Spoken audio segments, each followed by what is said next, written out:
Zakonodaja na področju forenzike temu še zaenkrat ne sledi. Namen je, da danes spodbudimo vse deležnike k temu, da razmišljamo v tej smeri. Danes smo imeli priložnost slišati kolege iz Nemčije, kjer zakonodaja omogoča bistveno večji nabor ukrepov, ki jih lahko sodišče izrečejo.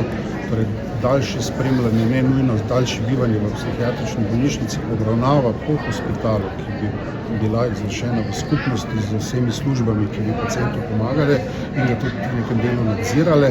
Tukaj smo mi z našo zakonodajo omejeni na 2 leti, medtem ko v sosednjih in drugih državah je lahko rok trajanja teh ukrepov neomejen. I think the problem is the same thing. In Germany we have too much patients in the forensic system. I think it's the same everywhere in Europe. We have this aftercare system that we can discharge patients into a secure environment.